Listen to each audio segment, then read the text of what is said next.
Hey guys, guess what? We're going to be reflecting on this past season.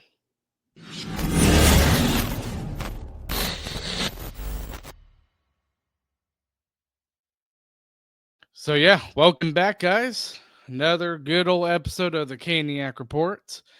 And yeah, so in this episode, it's going to be the start of a 3 episode type series. One, obviously, with this episode, we're going to be looking back on this season. Friday's episode is going to be kind of where we're at. It's going to be me focusing more on the contracts that are set to expire, and then the third episode is going to be on moving forward, and that's going to be mainly, or I would say mainly, on the type of players that I could see the Hurricanes getting, on how to move forward, obviously into the next season, how they could improve. So yeah, it's going to be a fun little mini series, and soon with it coming up is the fact that we're going to be having the entry draft pretty soon. So going to be very fun. I'm actually looking at the schedule right now. But yeah, that's the game plan for at least this week. So this episode, reflecting on the past season, Friday's episode is going to be talking.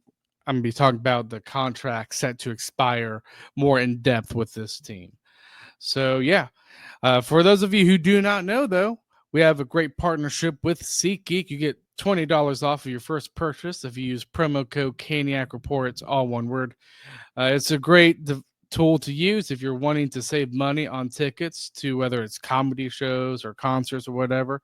So if you haven't used it and you want to use it, you can definitely use it for SeatGeek if your local venue does use SeatGeek. I can't think of any venue that doesn't, to be honest. But you never know. There probably are a few venues that don't use SeatGeek. But another thing, too, is we have a link for donation. So if you feel like you want to donate, we do have a link for that in both our YouTube descriptions and wherever you get your podcast, whether that's Apple or Spotify.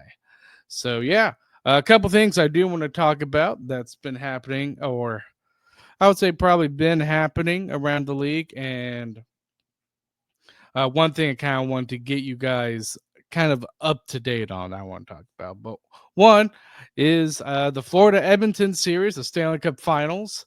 Florida is up 3-2 currently as I am recording this in the series. The game that Edmonton tied the series, which was game 4, boy, that was some game. Edmonton was down 3-0 heading into the second period. They came back, tied it. They even got a go-ahead goal with Jake Wallman, I believe, scoring. And then obviously you had Florida. I believe it was Reinhardt. I could be wrong. I'm gonna check real quick though. But regardless, that game 4 was crazy. And yeah, it was Jake Wallman that got the go-ahead goal, and then it was Sam Reinhart that tied it with like 17 seconds left. And then you had Leon Draisaitl scoring in overtime. So what a game 4 that was. That was a crazy game. And then Florida retook the lead. To me, again, this doesn't surprise me, but they won 5-2 at Edmonton. So Florida regains the series lead 3-2 in the series. So we'll see how the remainder. We'll see how the next game goes. If Edmonton wins that game, then it'll be going to a game 7. I would love to see this go to a 7-game series since I don't have any fight in this series, considering I'm not a huge fan of both Florida or Edmonton. So, yeah, that's very interesting series. Still think Florida's going to win, but I want to be proven wrong. I do. So, the next thing I want to talk about now, this really isn't NHL news, but it's hockey news in North Carolina that I do want to talk about because I find it pretty cool. For those of you who don't really keep up with the AHL, well, the AHL is still going on. It's the American Hockey League and the Calder Cup Finals. So, Stanley Cup Finals is going on, so is the Calder Cup Finals. And that is between the Abbotsford Canucks and the Charlotte Checkers. Now, Charlotte Checkers are not affiliated with the Hurricanes. They were, but they're not. That they're affiliated with the Florida Panthers. So I don't know how you feel about that. But regardless, to me, with wanting to see hockey grow in North Carolina, this helps. It really does. And Charlotte and Abbotsford Canucks, I believe they've only played one game so far as I'm recording this.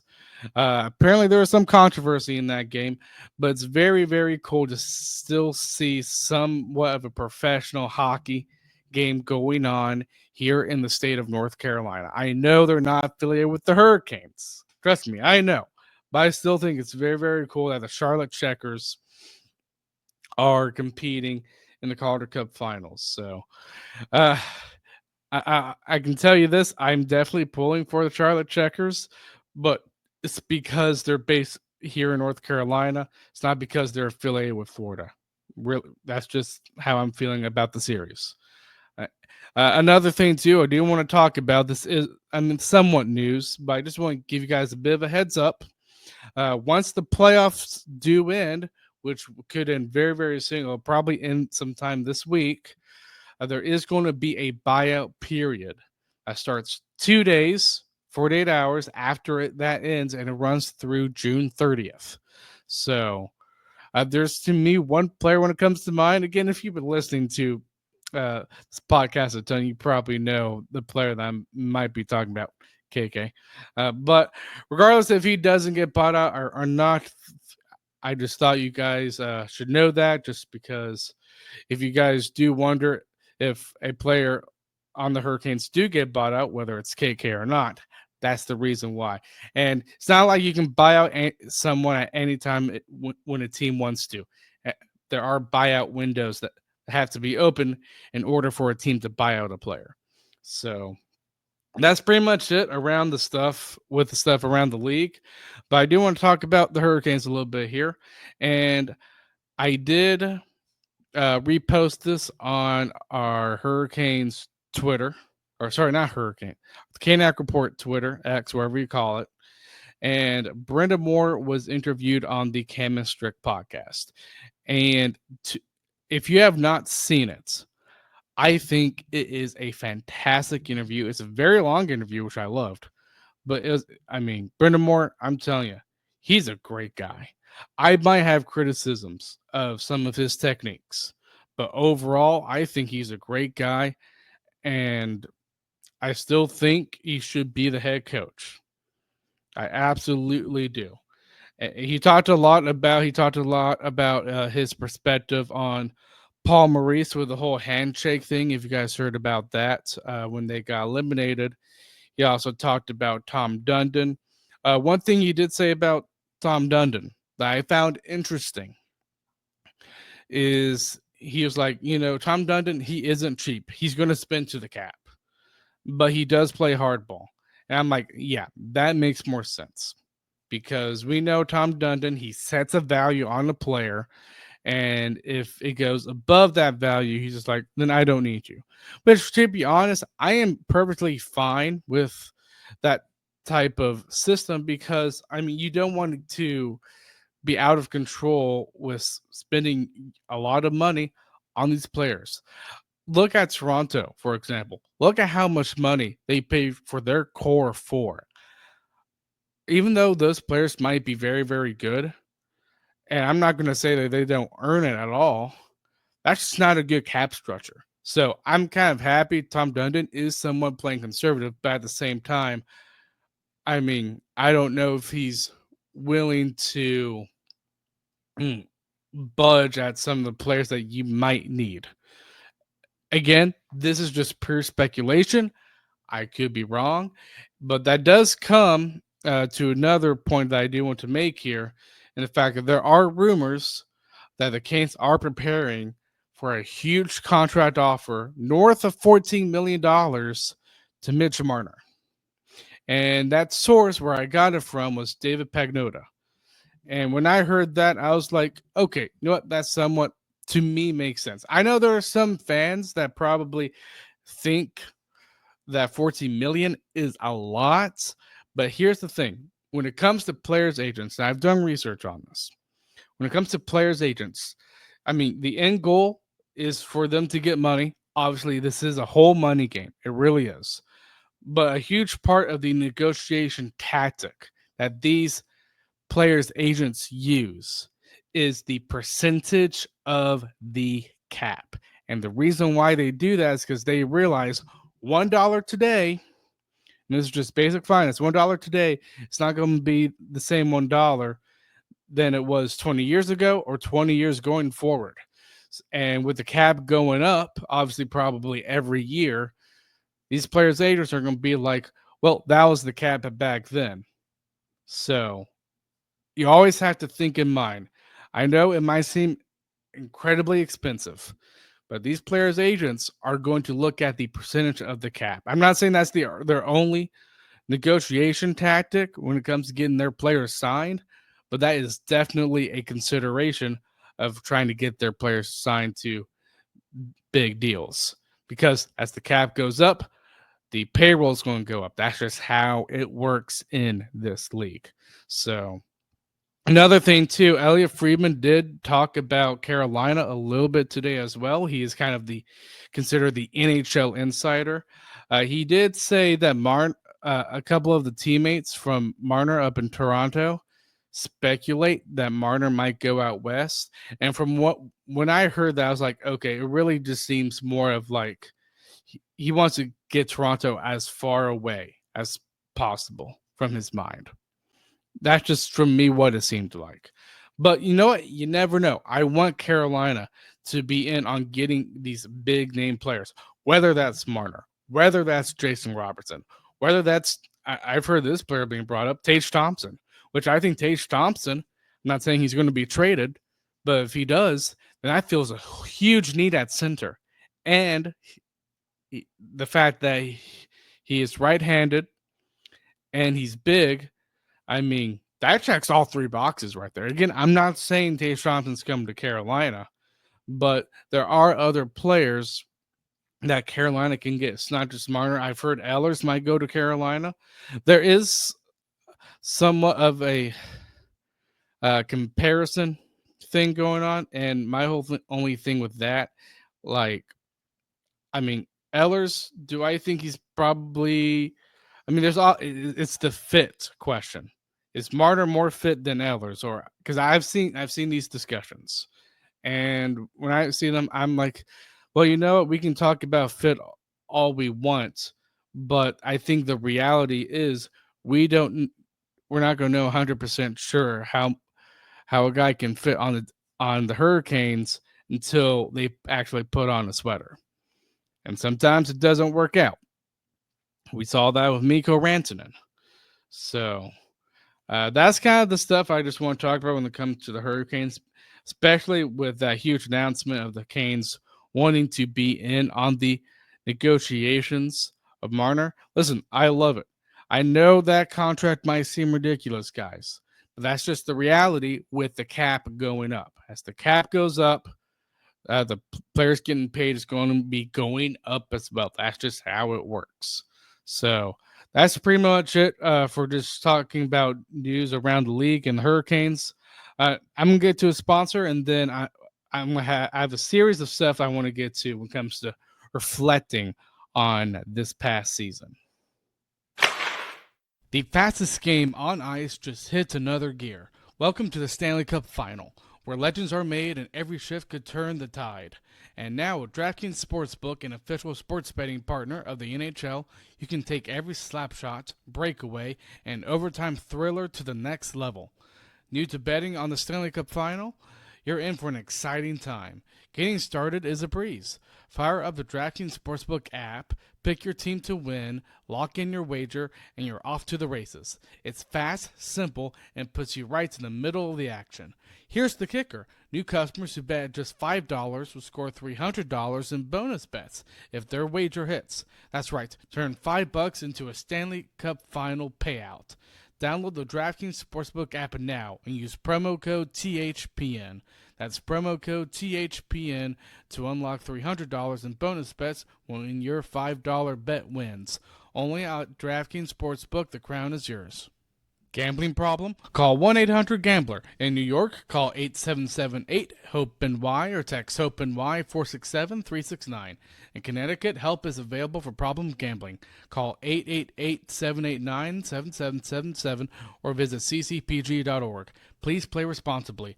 On behalf of Blue Hill Casino and Resort in Kansas, 21 plus age and eligibility varies by jurisdiction. Void in Ontario.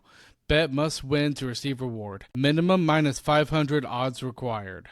Bonus bets expire 168 hours after issuance. For additional terms and responsible gaming resources, see dkng.co/audio. Copyright 2025 NHL. Okay, so when it comes to looking back on the season, what I'm going to do is I'm going to give a rundown of just opinions. Again, these are like probably heavily favored more opinion than actual facts because this is going to be a fun type of episode. I'm going to go through like what I consider are my favorite games, my worst favorite games because this is an 82 game season. Every season is like that. So there are going to be games where Canes have played bad, and there have been games. I'm also going to talk about like other type of games too. Then I'm get to players. So think about this episode as like I'm going back through memory lane and also kind of recounting the best of this past season in terms of the players. So I want to talk first about my top 3 games of this past regular season. And I say past regular season, not including the playoffs. I will get to a playoff thing here, but this was to me just a little bit tough. I want to give an honorable mention to, I believe, the Washington home game where in the third period was filled with endless penalties. If you guys have watched that game, I did not watch that game, so I did not put them on my top 3 favorite games of the regular season. But from what I've heard, it was a crazy game. So just because I didn't watch the game in its entirety, I didn't put that in my top 3 games of the regular season. But at number 3, I have us winning against Toronto 6-3. And if you guys remember that game, or if I were to jog your memory, that's the game where Jordan Stahl, our captain, scored a hat trick that game. And boy, that was a fun game. It really was. Because, I mean, Jordan Stahl, I mean, he's not known as a goal scorer.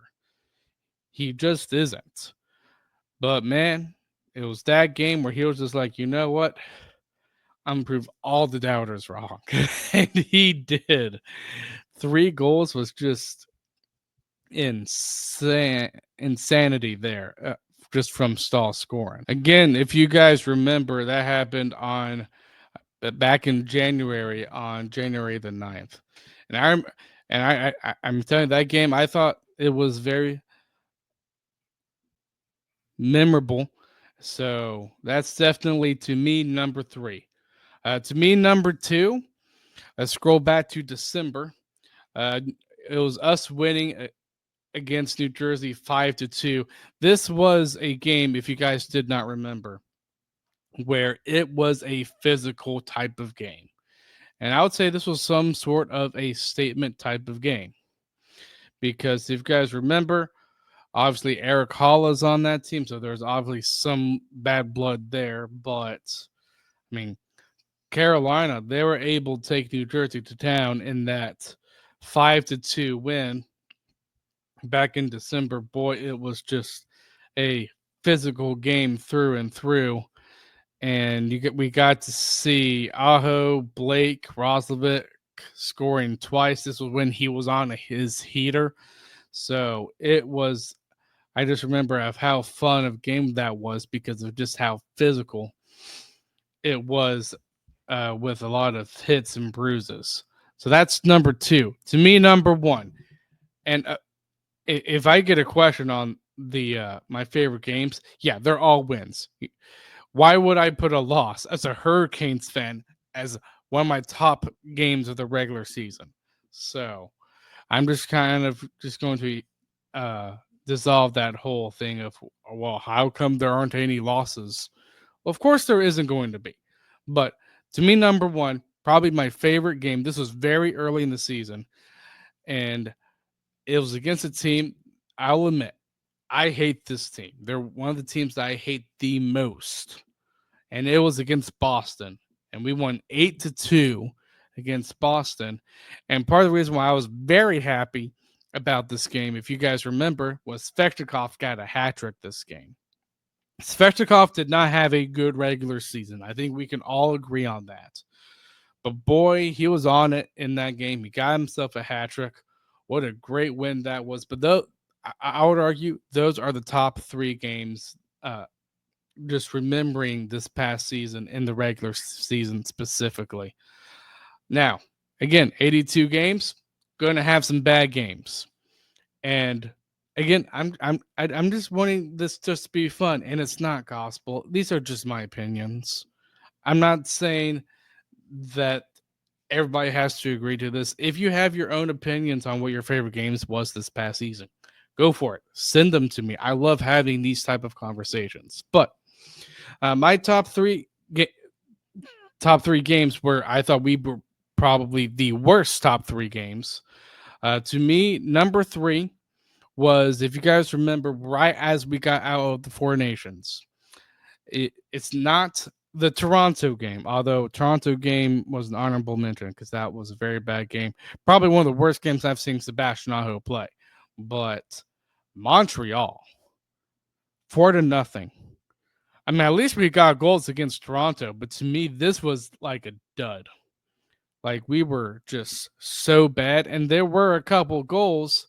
I believe it was Kachekov that did play that game, but there were just a couple goals where I was like, good gosh, that should not have gone in.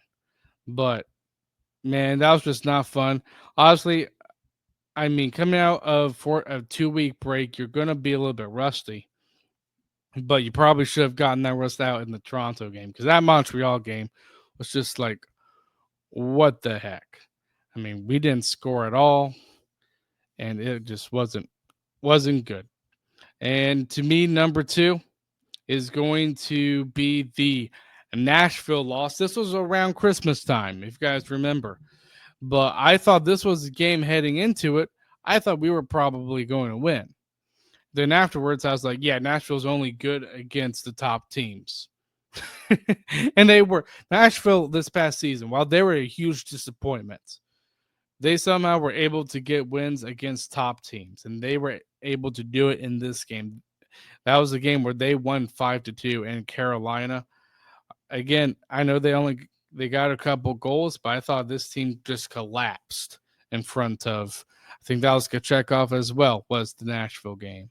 But my gosh, no, I don't think it was, because I don't think Kachekov was healthy during that time.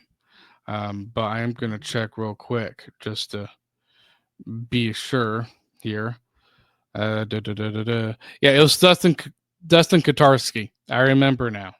Yeah, not the best game from him, although I don't blame a few of those goals on him, but it was really a team effort. I mean, at one point I thought we might have come back because we made it 4-2 with Stahl and Aho scoring, but regardless, we lost 5-2, and it just, to me, looking back at the amount of losses that we had, that to me stuck out amongst the top right there. And to me, number one, the game where I thought we looked the worst, and I know Koshekov played in this game.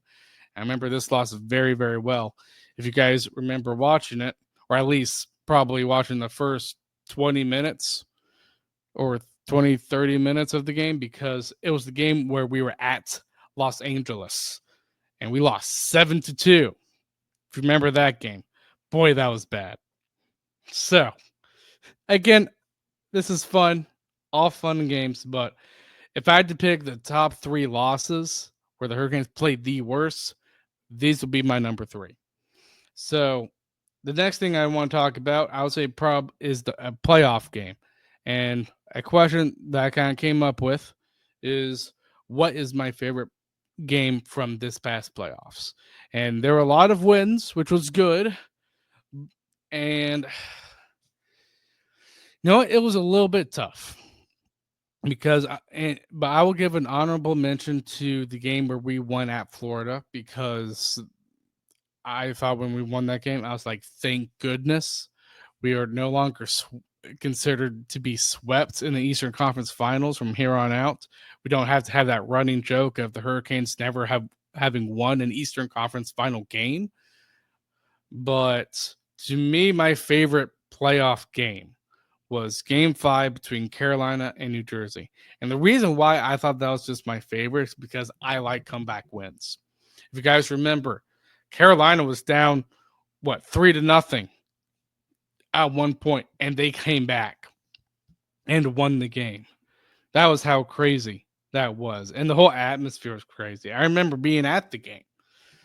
Like, I really thought New Jersey was probably going to win this, but Carolina, they were able to come back. And even though, like, most of my mind was filled with the fact that, oh, we might not win this game, it was pretty early on where we were down 3-0 because we had 2 periods left to bounce back. I was like, okay, maybe we can get something just because we're down this early. And they did. You had Taylor Hall scoring the first goal. You had Jackson Blake scoring the second. You had Svechnikov tying it up. Obviously, New Jersey gets the go-ahead goal, but Aho gets the game-tying goal. Then Aho wins it. And to me, I thought that was one of the best games that Aho played. But yeah, that goal I thought was kind of the goal that kind of was the most memorable goal of combining both this past regular season and the playoffs. Because I was like, man, that Aho goal in that second overtime game, thing of beauty. A hard slapper that kind of hit the post and in, but man, what a game that was. And another game too, again, 82 game season, but I also want to nominate the Vancouver win 2-0 as probably the most boring game this past season. And there were a couple boring games. And how I remember that is because to me, what it seemed like, because it snowed here. I live in Cary, North Carolina, for those of you who don't know. I mean, whenever it snowed here, it seemed like Carolina was playing a boring style of game. So I thought the Vancouver game was the most evident boring style type of win. But I mean, Carolina, we know this. They play the type of game where they're more focused on defense than offense. So yeah, that's kind of it with the games thing. But now I'm going to talk about the players here. And there are a few things I want to talk about. Was reflecting on this past season. Obviously, who I thought was probably the best scorer this past season, and I think mostly everybody would agree, Seth Jarvis. He got 32 goals this past season. I thought out of all the players that could score the most, it was him. And obviously, I wish it was probably him and Svechnikov, but he didn't have a good regular season. He had a great playoffs, though. But another player, too, again, these are just me recounting the best I've seen this past regular season and playoffs. Best playmaker, I would probably label. Again, it shows in the stats 42 assists, Sebastian Aho. The biggest thing with Aho, I thought, both in the regular season and somewhat in the playoffs too, he needs to shoot more. And he only got 29 goals this past regular season. Obviously, there was points I thought in the playoffs where he probably could have had more of an impactful game. But the big thing with Aho, I would say, like moving forward, going into the next season, again, shoot like you were before this past season. Because I know this is a guy that can score a lot more than 29 goals. And I think he has the potential to score a lot more than 29 goals, too. We had quite a few new faces, too. So if I had to pick a player who I thought was the best addition, this was tough. I love Stankoven. I said in the last episode of how much I love Stankoven. And even though he was just a trade deadline acquisition, I'm going to say I thought our best addition Oh man, there's another player that comes to mind. I thought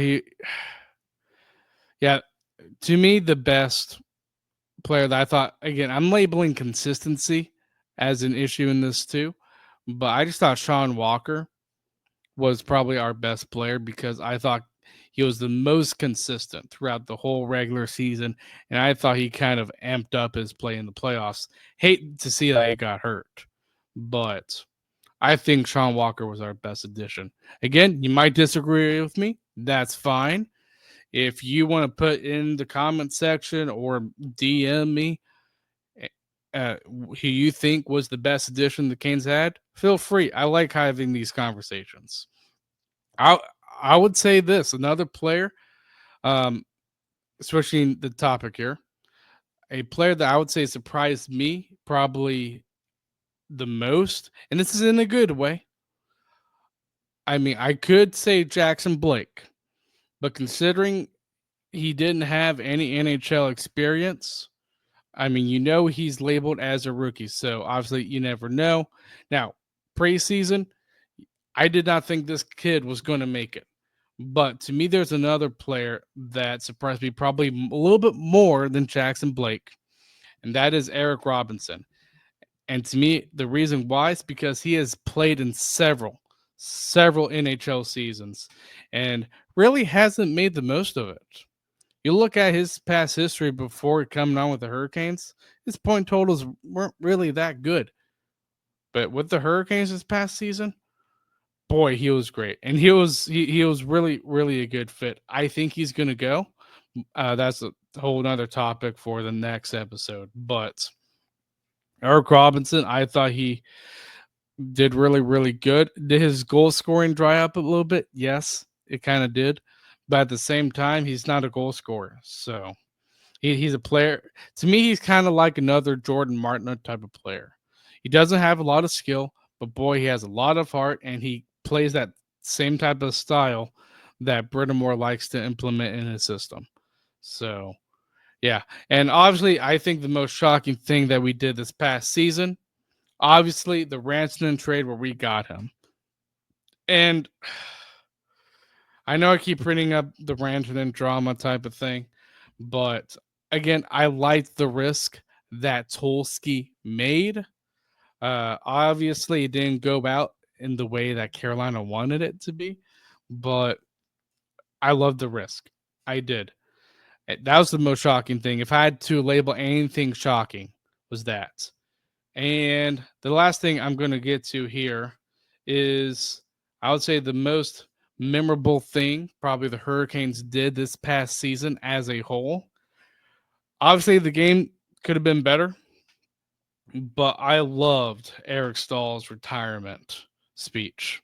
I thought that was just amazing. For those of you who did not watch it, it's up on the Hurricanes official YouTube page. I believe you can watch it. But man, I just loved seeing that whole retirement ceremony. I love seeing all the players that they're able to bring back that played with Eric Stahl in some capacity. I just loved it. I would say that's the most memorable thing this past season. And a couple of things, and then I'm just going to end it here. Uh, well, I felt the Hurricanes did probably as a whole. They're expected to not play well probably this entering this past season. They're expected probably to be a team that probably missed the playoffs by some. I expected them to make the playoffs, but more of a wild card type of team.